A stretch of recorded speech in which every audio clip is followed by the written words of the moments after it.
Sure, right. So first off, thank you everyone for coming to the final event of the Madison Watershed Speaker Series. This event was hosted in partnership between the Madison Conservation District and the Madison River Foundation. Just to give you a bit of a background, the Conservation District is a local government office and we help with education programs, natural resource planning. We provide equipment rentals, free pollinator seed, and we work with landowners and agencies to promote land stewardship. And the River Foundation works to protect, preserve, and enhance the Madison River through education, science-based projects, and charity. They've funded a lot of restoration and research projects in the community and have put on a number of education programs and river cleanups. And so without further ado, we have our final event as a discussion panel.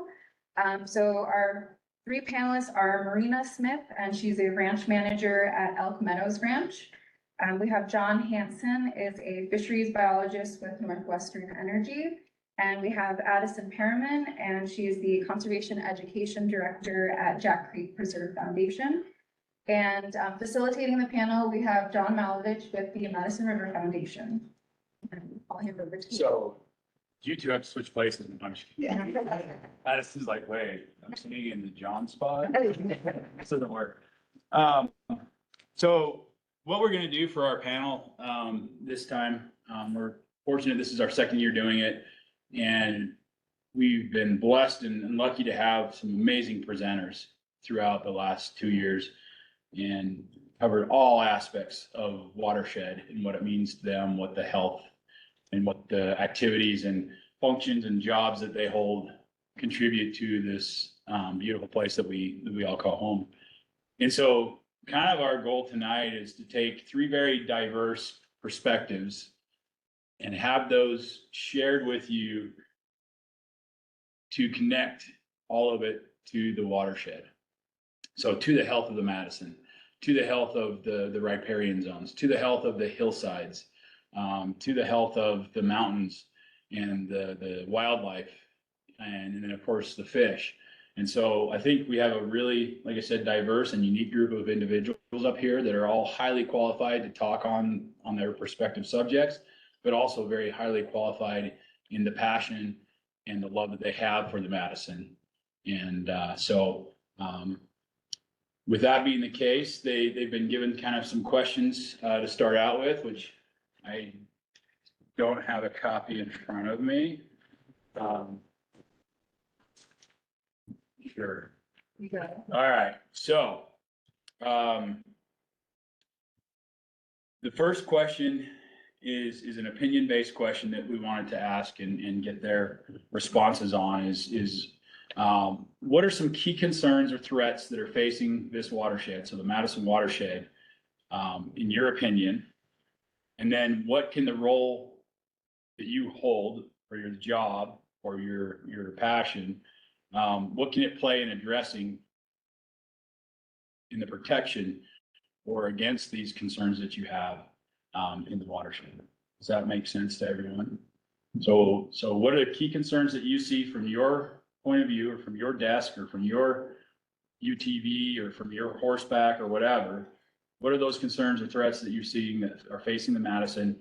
And then from the role that you play, how would you address protection of the watershed? So it might be an easy question for some, it might be difficult for others. Okay. Since I'm giving Addison her cheat sheet back, I almost started to read your answers. And I'm like, wait, that doesn't make sense. Well, myself as a woman in the outdoors, wait, that's not me. So yeah, so we'll start with that question. Cool. I got my notes right here, so I can jump right in. Great. So key concerns or threats, and I'll just preface this by saying that I recently moved from Wyoming to this area, so the Madison watershed is something I'm still actively getting familiar with. I have floated the lower Madison now, and I've done some fishing around here, and I'll explain a little bit more about how Jack Creek Preserve Foundation and my role ties into that. But from what I have seen in my summer season here, I mean, the summer was a little unique in that we had a lot of rain, but some of the key threats that I've had in conversation or observed myself are droughts and some erosion of different soils and banks. But then also there's an increased pressure on the fishing systems. And when I was applying for this job and when I moved up here, it's very evident how the Madison is a key component to the Ennis community and a lot of people's identities and also their livelihood, and brings a lot of people into this area, specifically for the fishing. And so as Suda introduced, my role as the Conservation Education Director, the role of education in those concerns is addressing those issues by providing opportunities for maybe local people or those visiting to experience skills where they can participate in the fishing, or we have different educational classes where they can learn about the aquatic ecosystems. And our camps bring in some volunteers from the local community, and it gives the participants in our classes and our camps an idea of all that goes into a water system, which maybe is not evident right away. And if I could summarize that in one sentence, is that in education, the whole point is you can't care about something that you don't know about. And so from an education standpoint, it's really on the informative aspect of addressing these issues. Perfect. Thank you. Yeah. John. So I'm going to give a little bit of background on what I actually do. That's all right. So I am a fisheries biologist for NorthWestern Energy, and I sit in the hydro license compliance group. So what that means is to operate our dams and power facility here on the Madison, we have a very long list of requirements from the Federal Energy Regulatory Committee, or FERC. So we have a license to operate these dams. That license is very broad and encompasses everything you could possibly imagine.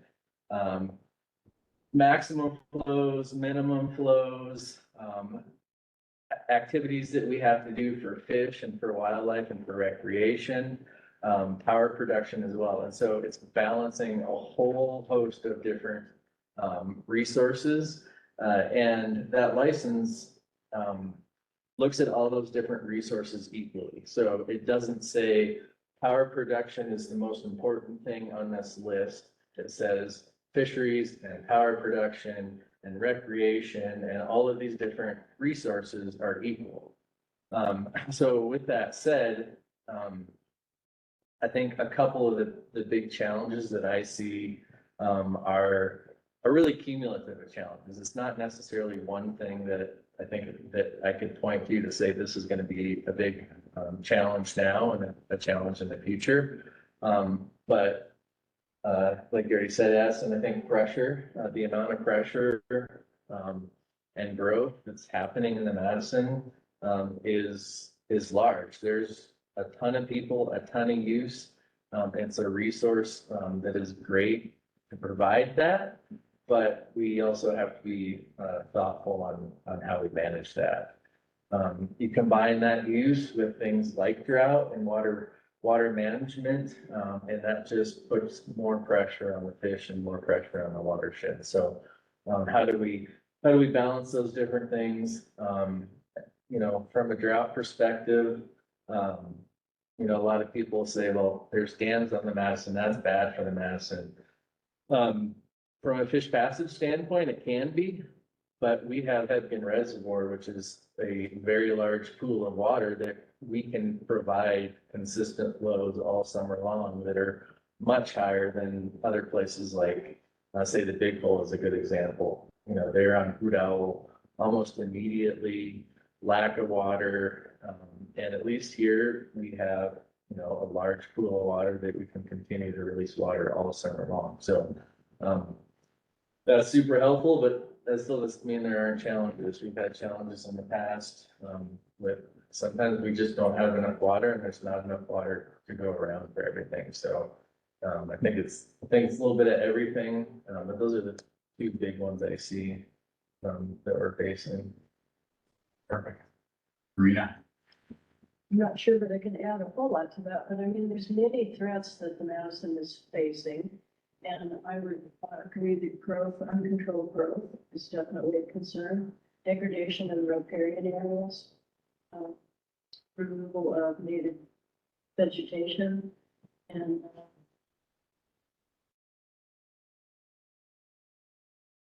pollution from landscaping, herbicides, fertilizers. I agree that the pressure on the fishing is tremendous, and that's very much a concern. And I think in many ways you brought up a good point. We're probably lucky to have the data for that very reason, because the pulses and the cold water that you supply. Yeah, I mean, it's nice when you have that option to regulate that water. You know, it can be specifically for fish. How does your role, Marina, and it can be a very microscopic look at it, or it can be a very large look at it if it needs to be. How does your role as the manager of the ranches that you are the steward for, how does that help to offset or to address those challenges? Well, I think just being good stewards of the property, trying to take care of our tributaries. We have 4 tributaries to the Madison that flow through. We have 2 ranches, and so taking good care of those. We worked with FWP and had fish barriers put on 2 out of 3 on one ranch that have a high genetic percentage of cutthroat. Yeah, they're like 97 to 98%. And, Dead man and Deep Creek. Yeah, Curve already had kind of a barrier on it, so. But the Curve did not have a high percentage of cutthroat. So when I say high percentage, I mean the genetic percentage was not high enough to really warrant putting a barrier on it. But so I may look at trying to do some beaver dam mimicry kind of stuff on that, trying to just improve the riparian area. And then also there's another stream, Home Creek, on our other ranch that flows into Cliff Lake. And it does not have, I mean, it's a spawning creek for rainbows and baby browns to some extent, I'm not sure. But that's something that I'd like to look at with Colin and the Conservation District. So just trying to kind of improve anything that we can as far as riparian areas. Great. So question number 2 for the panelists. What have you learned or discovered regarding the watersheds? What have you learned about the Madison, the tributaries, the wildlife and riparian zones in the last year? And how has that influenced what you currently do or what you're going to do in the future? So Addison, you probably have the easiest answer because it's a lot of it's a lot newer. And so you can kind of see how what you do applies to that. But Yeah. I find that, I've been coming here and have been part of the river users forever, for 40 years. And as a resident, I still learn something new about this river every time I go out or every time I talk to somebody who loves it. So I thought this would be an interesting question is what have you learned in the last year about the watershed? And how has that influenced what you're doing in your role?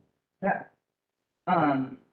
So again, I am new to this area, so I feel like I'm learning, it's like exponential. I'm learning about the Madison watershed.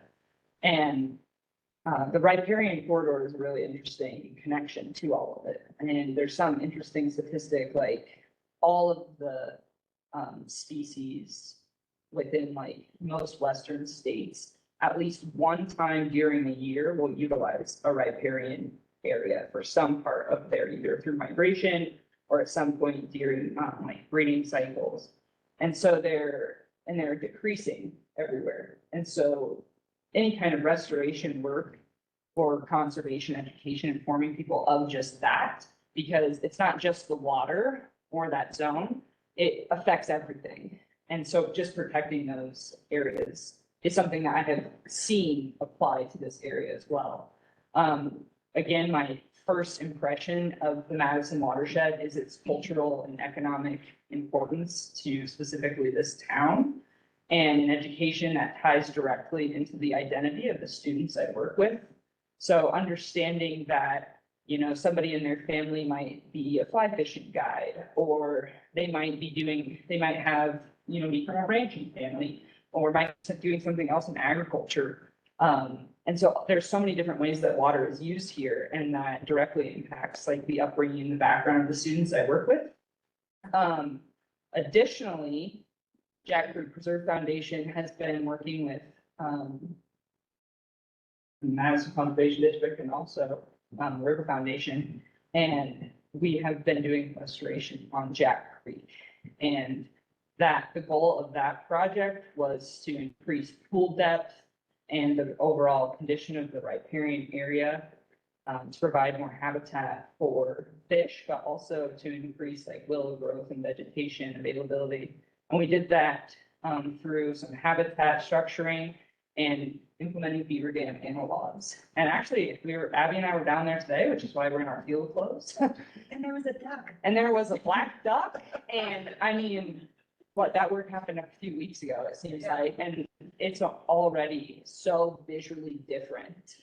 And so that's tying into my job, because 2 weeks from now, I will be taking the middle school students from Ennis down to assist in our monitoring of that project. So this is students getting to do hands-on science in a place that is affected. I mean, Jack Creek is a part of the Madison watershed. And so getting local students outside to participate in science in a place that directly impacts them has a lot of implications. So it's pretty neat, pretty cool project. Great. John, how about for you? Nerdy, cool fish things from my perspective that I've learned in the last year or so. Really in the lower Madison River, so the Cherry Creek project that was wrote down, gosh, over 10 years ago now, at least. So Fish, Wildlife and Parks in their main stem Madison surveys are picking up enough cutthroat now that they're able to get an estimate of cutthroat per mile in that lower Madison River. And so to me, that is just super cool. It's the only thing that really makes sense is those fish are coming from Cherry Creek itself. And so to have a project of that scale that all of a sudden you're detecting major changes in the main stem river is just awesome. It gives me a ton of hope for future. It gives me a ton of hope for all of these kind of projects that we're talking about. The other nerdy fish thing is that Fish, Wildlife and Parks has been doing some otolith microchemistry. And it's essentially being able to tell where fish were born, where they've been as well. And there is a ton of movement in that lower river between the Gallatin and the Madison and back and forth in there. So there's a lot of fish that are coming up into the Madison from way down below in the Gallatin there. So just kind of a good example of how far some of these fish are actually traveling, where they're actually coming from. So things like that. And I look to the future and say, man, we can use this scientific information to help drive, management in the future of where should we do projects? How can we increase fish numbers? How can we add resilience?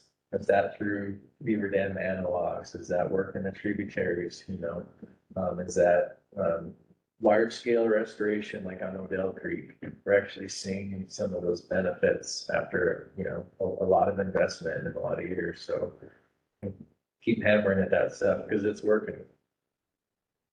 Great. Marina.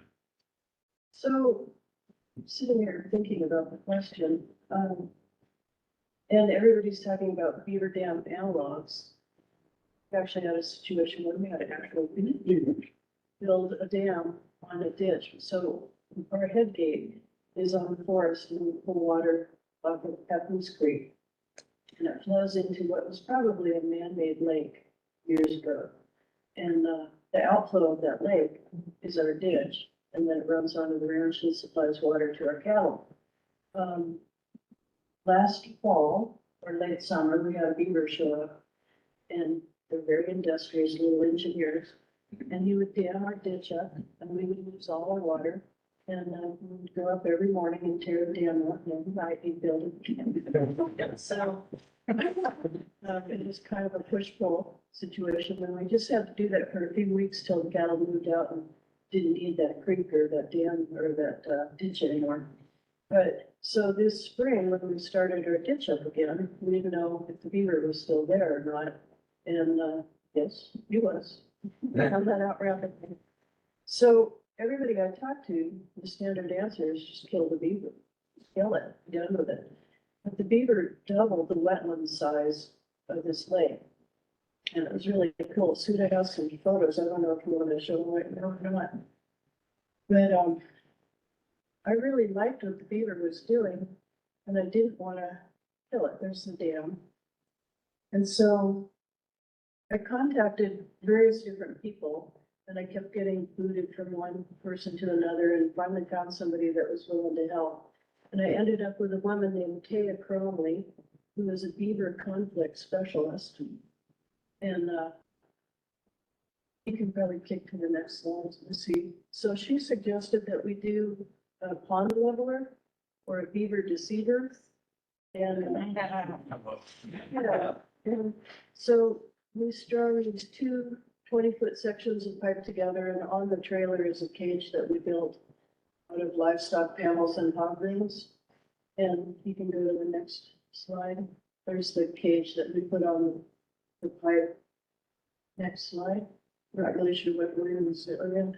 So we ended up, cut a notch in the dam and we laid this pipe in, and it's just an 8-inch diameter pipe.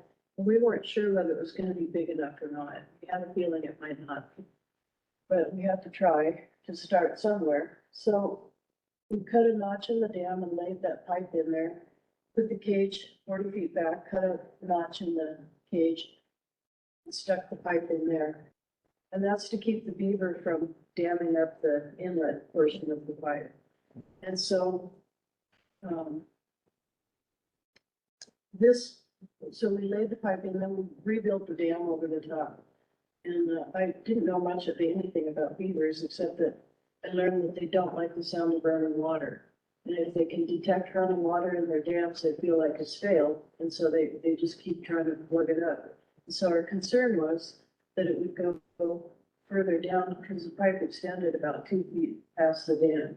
We were worried that he might just go plug up the pipe again, but it didn't. And it worked for a while, and we were patting ourselves on the back and thought we'd done a good thing. And then as the cattle got further and further through the ranch, though, the water wasn't enough to carry the water that far. It wasn't enough. So take the next slide to see. So this is the lake that the beaver essentially dammed the outlet on. And go ahead to the next slide. In walking around through there and looking at the wetlands that this beaver created, I'm told that this is a Columbian spotted frog. And there's salamanders in there, which I have a picture of somewhere in here. But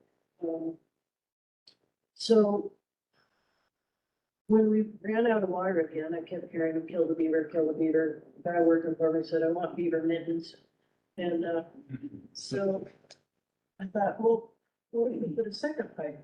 So we did. We just put a second pipe in and doubled our water.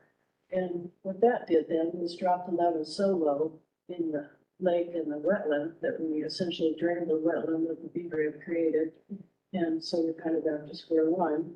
I wasn't happy. We still didn't have enough water. The beaver wasn't happy. The frogs weren't happy. Nobody was happy.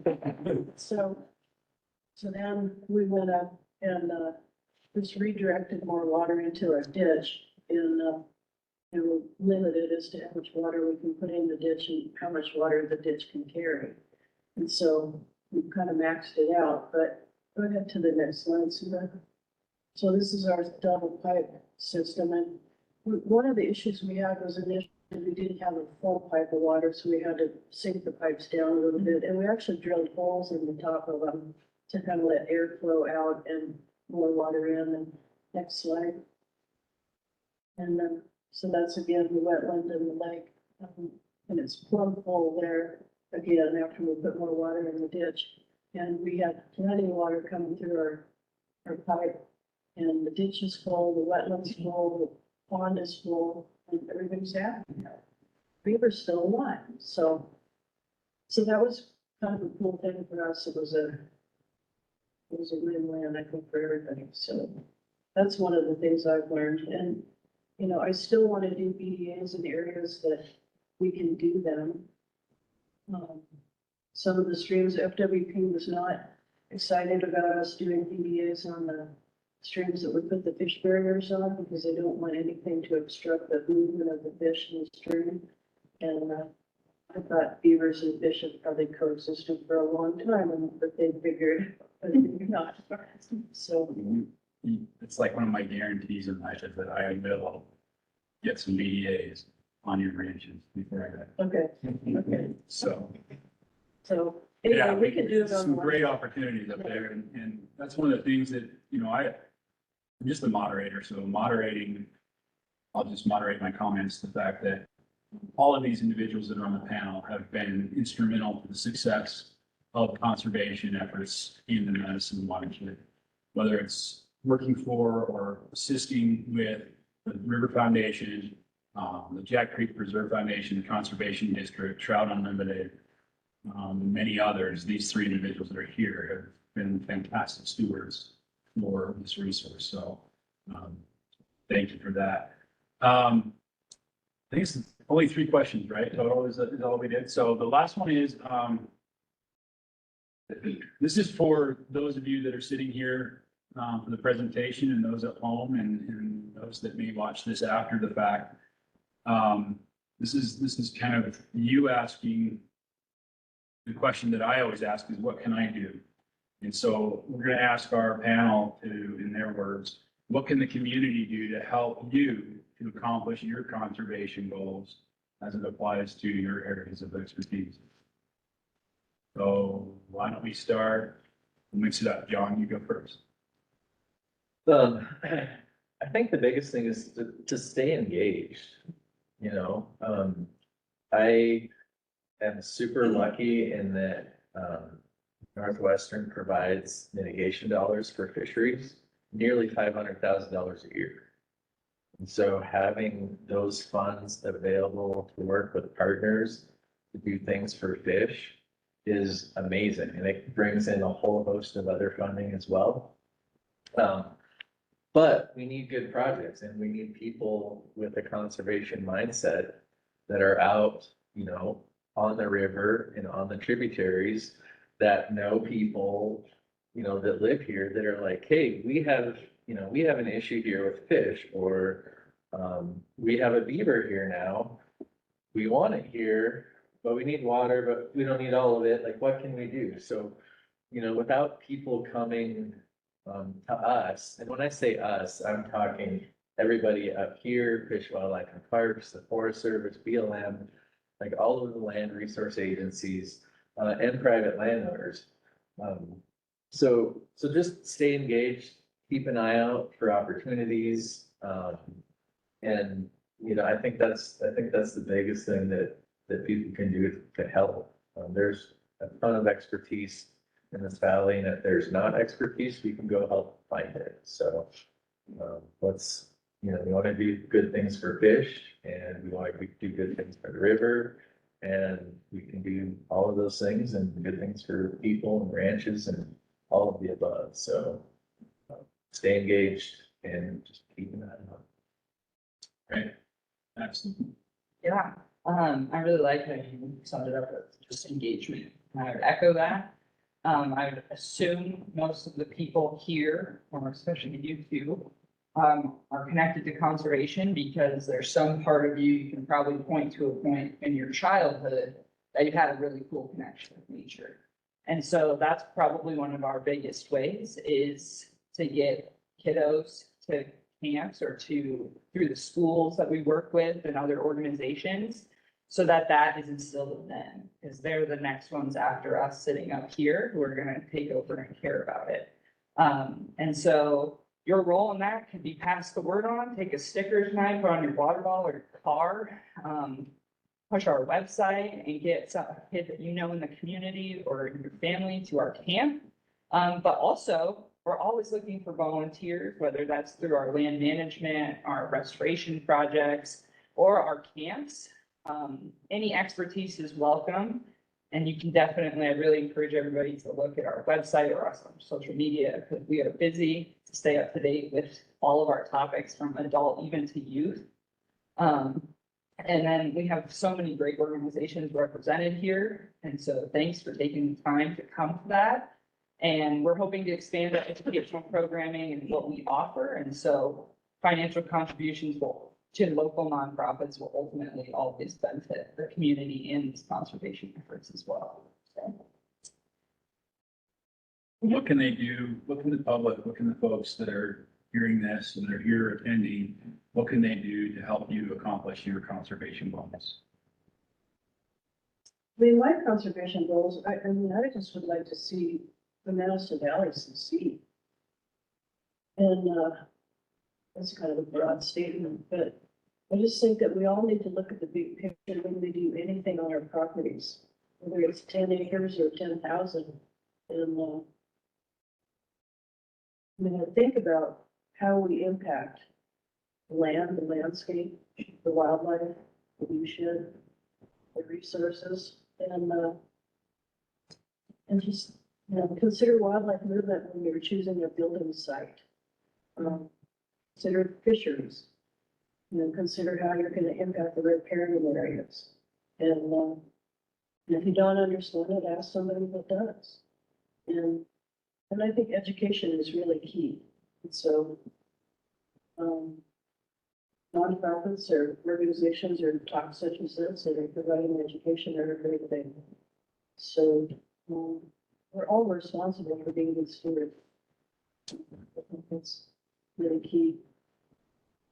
I think sometimes we need reminded, I mean, we live in Montana for a reason, and it's not to make a ton of money and be rich, it's because of the natural resources that we have. So I think sometimes we lose sight of that if it's our own property and it's like, I want this, and it's, oh, but why are you here? Is it because of the elk and the fish and the birds and the, you know, whatever your passion is? So sometimes it's just a good reminder to people that I think we're here for a reason, and it's because of the natural resources that we have. Yeah, we're all kind of part of the jigsaw puzzle. We have this little piece that we're all connected. So one piece is missing, then the puzzle doesn't. Yeah. I want to present kind of a vivid picture for everybody who's here.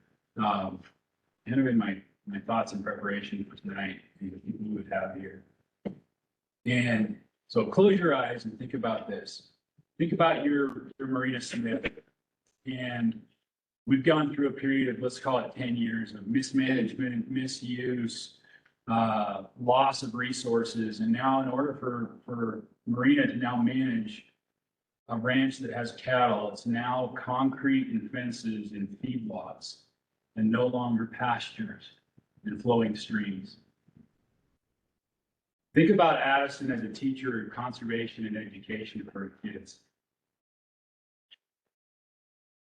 And change the classroom from trees and creeks and frogs and butterflies and change it to tile and concrete and drywall, chalkboards. John's job changes drastically because all he has to do is sit at a desk, push a button, open a valve, and the water comes through a pipe that's restricted, and there's no longer lakes or rivers. So that's the picture we're battling against as conservationists, as community, as people who love our resource. So I guess in summation, that's what I kind of wanted people to think about. as they look at what role and importance each of these individuals play to the watershed. And each of the individuals that are here and listening as well, like, you all can make that difference. So I just wanted to kind of give that picture and then turn it over to the folks that are in attendance or online. If there's questions that they would like to ask the group or individuals, now would be a great time to do that.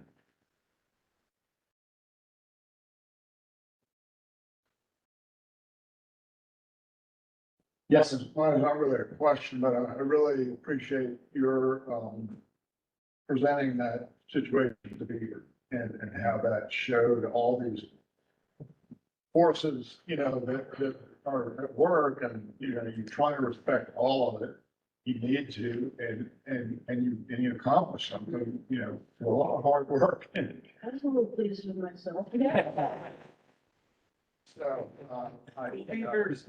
knowing that that's, is the spirit of the people that are in these groups, it does make me feel like at least there are good people that are, working the front lines of this, and obviously, as you all were saying, how we can fit into that, is important too.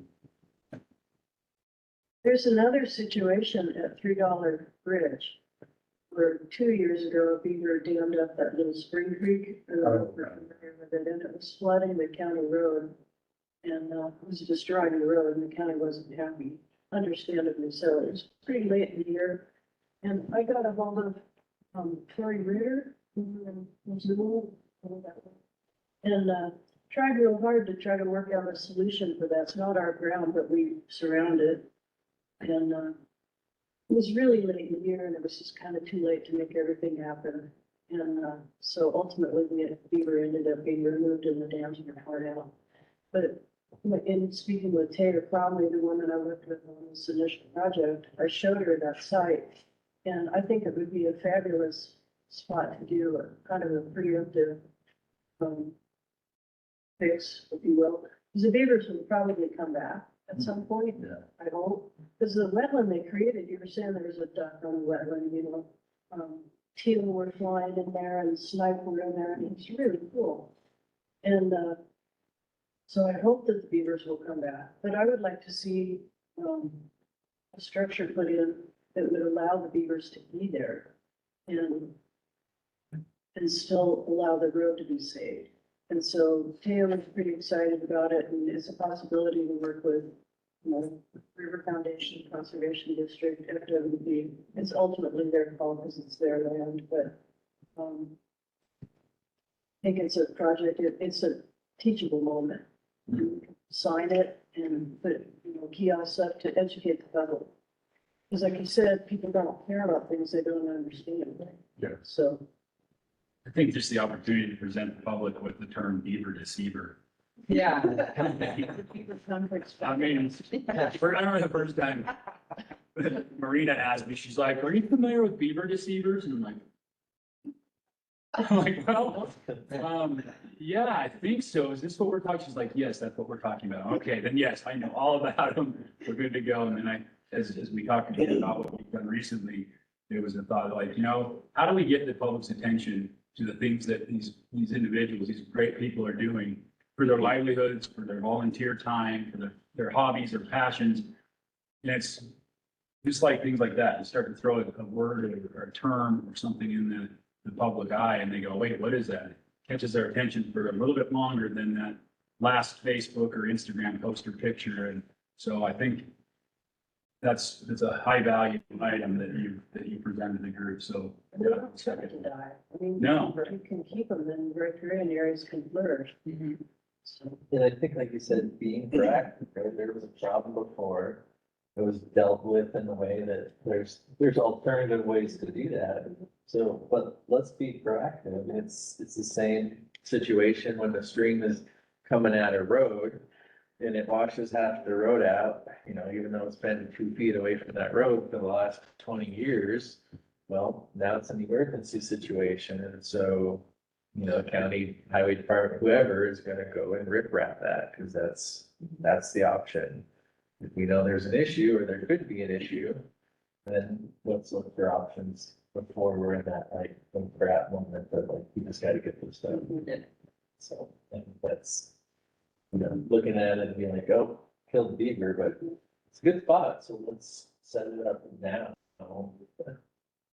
Marina, your experience would be a wonderful Madisonian. Okay. So, That's a good idea, yeah. Probably. yeah.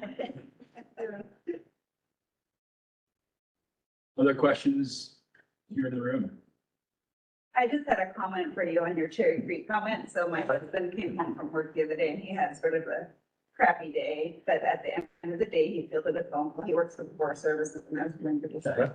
And he fielded a phone call from a gentleman that was extremely opposed to the road nooning and however many years ago that was, and was a real pain in the butt, the whole process, FWP, Forest Service, everybody.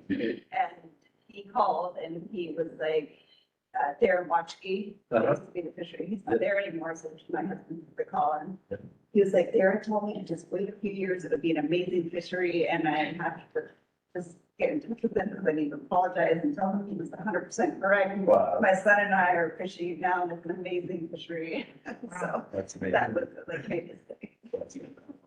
I hope that, I think he sent it to their, so yeah, I know the person, I hope they get more. But for him to actually pick up the phone and call and admit that he was wrong. Exactly, yeah. That's good. Anything from the online community? Personal messages, yeah. Some photos. Sure. Yeah, please. Absolutely. So, that's why you guys will get a little better context of what each of these panel members do. So this is great. Addison, why don't you take it away? Yes. This is not exhaustive by any means, but it always helps.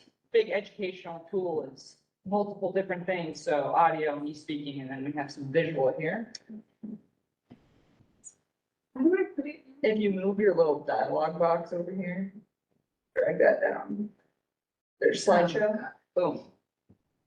So this is just a picture from one of our summer camps this year. It was real rainy. We had a big awesome group of 42 kiddos at our August camp, and it rained for 4 days. So they really got to experience kind of everything with the water. But I mean, at our camp, we had almost 70 campers this year, just between two camps. And again, that's something we're maybe hoping to expand, and just kind of a cool picture to show some of that. Next one. So again, one of our programs we offer is water ecology. This is something I'll teach to visiting school groups for a day, but this was one of our classes at our camps this year, and that was a volunteer from Grow Wild over in Big Sky. And I mean, students, we had garter snakes, we had frogs, we had macroinvertebrates, and that for me was the entire reason I'm sitting here today, is because I went to a camp and we scooped out a bucket of pond water and I saw bugs in there. And fast forward years and lots of schooling and I'm sitting here today. But I mean, that's where it starts, is the curiosity. So next one. Recognize it? So this is just highlighted. I mean, John's volunteered with our camp. He's our fly fishing instructor for our rotation classes at camp. And it's getting a fishing rod in a student's hand. And that's maybe one way they can connect with the watershed here. For me, teaching fly fishing is a really cool way to tie the macroinvertebrates, which the flies mimic, to the flies, and then we go into a fisheries conversation. And that's that whole circle I'm talking about. So they're starting to care about the water temperature or the oxygen or the flow that lead to a really cool cutthroat trout. So that's. John has added knot tying. which And is knot super fun. tying, which I would love to take more, because my knots did not work out great. So, yeah. And that's like an example of a partnership in town. It takes all of us and great volunteers. Next one. There you go. So it's not always the fish or maybe the mule deer or the moose. It's something like a frog. So that's actually the same species. Yeah. And this was one of our junior counselors, and I can't tell you how many times this summer, because it was specifically really rainy, there, we have countless pictures. And we're talking like 6-year-old to senior in high school from the San Francisco Bay or area who caught their first frog of their whole life. Even the ladies during the women's. And yeah, adult women down in there. And so the amount of pictures in our folders with muddy hands, little frog, but that smile, that it's like, why we do this. Next one. So this was just a reflection from one of our campers at the end of the camp. And I don't need to really follow that up. That's- Only that they're not referencing jam or jelly, like. Oh, right. Also that, but I mean, we've got, this is the impact of that. And so maybe that's your next wildlife biologist or your next range manager or the next person sitting in this panel. So the impact of this is pretty, then I got one or two. Oh, this is kind of a chaotic picture that kind of shows some aspects of my job. What you do. Right. But this is a local group. I believe this is Good Times Camp here. And so we've got huge age ranges in here. But I picked this picture because this was me instructing and this lesson was called Fashion of Fish. And so this is getting students to learn about fish adaptation. So another way we can plug watershed and aquatic systems. And then they get to come up and design their own fish with its own adaptations. And that is quite a fun activity. Yeah, right. And then I think this is my final one. This is just an image from the creek restoration project I mentioned. And we were down there today and we're already seeing improvements for habitat. We noticed moose, elk, deer tracks, browse on the willows. We had a duck in there. We saw fish rising. And next 2 weeks from now, there will be middle schoolers out helping monitor this and collecting macros. So pretty neat. And I think that's it, right? Yep. Great. One of the things I was just thinking about too is that I would like to show that livestock and wetlands don't have to be our enemies. Yeah. Wildlife and livestock can be compatible. And I think Adele Creek is a perfect example. Through proper management, it doesn't have to be taken, doesn't have to degrade recreation. I don't think you have to go as far detached as Odell Creek though. I mean, Marina, you're here as a representative of ranchers and of ranching communities that have a passion and concern for conservation. I mean, your beaver conversation you accomplished up there on Elk Meadows Ranch, but don't be shy about the $3 ranch and the collaborative work that's done there. Not only to get it to where it's at, but then annually, every year, there's collaborative and cooperative work.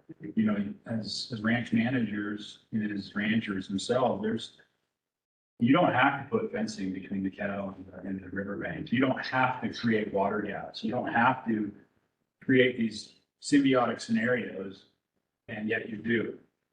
So folks, if they don't already know about $3 ranching and the relationship that you have with it as a manager, those water gaps, those electric fences, those barriers and those precautions that are put in place, some of them all year and some of them based on rotational grazing that you do, that's all done at your expense and in time. And the volunteers and the foundations and the folks that have put the time and the expense in to do that, and you manage all of that still continually, that adds to your job that you have to do that you could easily not do.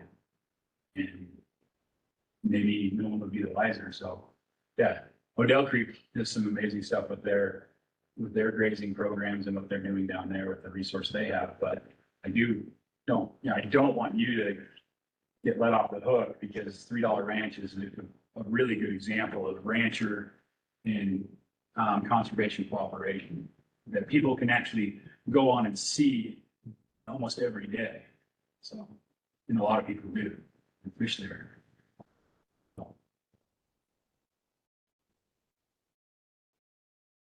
Any more questions from the gallery here? So I really like, Addison, what you were saying about how an experience just like the one that you're giving kids now kind of what got you into conservation. So for the three of you, I'm curious about your path of how you got to where you are now. Like, ranching was with your family, or you always liked fish, or just what kind of led you to where you are now and how you knew it was what you wanted to do? So I born and raised in Montana and, always was in the outdoors, fishing and hunting and looking at bugs, catching frogs, you know, the whole thing. And when I, had to start thinking about life after high school, it was like, it kind of hit me like, man, I could get a job playing with fish. Like people would pay me to do that. And so it was just kind of a natural fit, and that's the direction I went. It worked out. It's hard to call it a job sometimes. It's like, what'd you do today? Well, I was out on the river all day, So. So my story does start with a bucket of pond water and seeing swimmy things in there. And I mean, my brain just exploded and I was like, you can do science outside. And that led to me I was taking every science class I could all the way through middle school and high school. And I just was consuming as much as I could. And then when I was time to go to college, I was a biology major because that's what I knew in school. And then I was playing around and I realized, well, wait a second, this class has an outdoor lab. In this class, I go and measure trees. In this class, I collar chipmunks and track them. And so I switched to wildlife biology. And I did that 4 years, and that was where I wanted to be. That was my passion. And then my senior year of college was COVID. And so that kind of shut down some of those tech jobs. And that actually ended up being a real direction changer for me, which I'm incredibly thankful for. And I'm pretty sure I would have landed here eventually. But I worked in a public elementary school, and that was a whole, do you want some funny stories sometime? I just got plenty from that. But I did a wildlife unit and with my students, and just watching students in Wyoming who had never held an antler before or put their hand next to a grizzly bear print and watch them have the kind of reactions in their brain that I did. I was like, I gotta do this for a job. And so I just completed my master's in May at the University of Wyoming. And I mean, that is what drives me, having those experiences with students and providing those opportunities. And sometimes my students aren't 8-year-olds, they're 43-year-olds, but it's really neat to watch those connections happen. And that's where they get the knowledge to care about something they didn't know about. I was born and raised in California. I'm not from a ranching family, but my parents took us camping from the time I was a year old. I'm the youngest of 4 kids. And we had a 4-wheel drive pickup and a camper and just loaded the family up and went into the backcountry. And I accused my parents of thinking the wrong baby up at the hospital, but I surely couldn't be from Southern California, but so it was camping for me, and learning to fish. I learned to fish with the tip of a cane pole, and we had to roll this line up on the tip, and then went to spinning and then fly fishing, but no, I just love the mountains. And schooling for me, I started out in wildlife biology, and I started out in a little 2-year college, and I seem to have this happen quite a bit. Well, first I went into horse industries, and the instructor got offered a really good job somewhere else, and he quit, and the program kind of folded. So then I ended up in wildlife biology, and the same thing happened. Fabulous teacher, and the program folded, so I quit school again, and then I really like the sciences, and I don't know what I want to do. I thought about geology, and I ended up at MSU with a degree in range, because for me, range science kind of took everything, livestock, wildlife, soils, botany, biology, and just kind of combined it.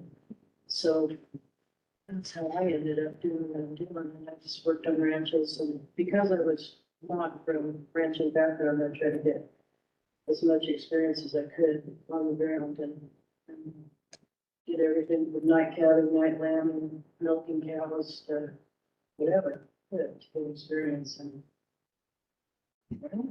So, Taking out dude rides for me. oh, yeah.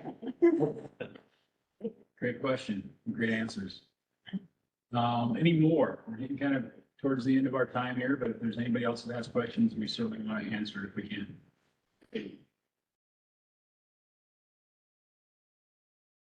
Okay, well, with that, we'll go ahead and wrap up our Watershed Speaker Series presented by the Madison Conservation District and the Madison River Foundation.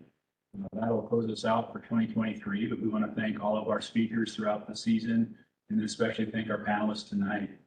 Thanks for everything you do to protect and enhance our watershed.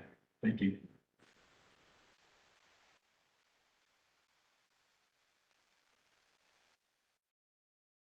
Also, just before you guys leave, I wanted to plug a couple of upcoming events we'll be having. You may have seen the flyers coming in.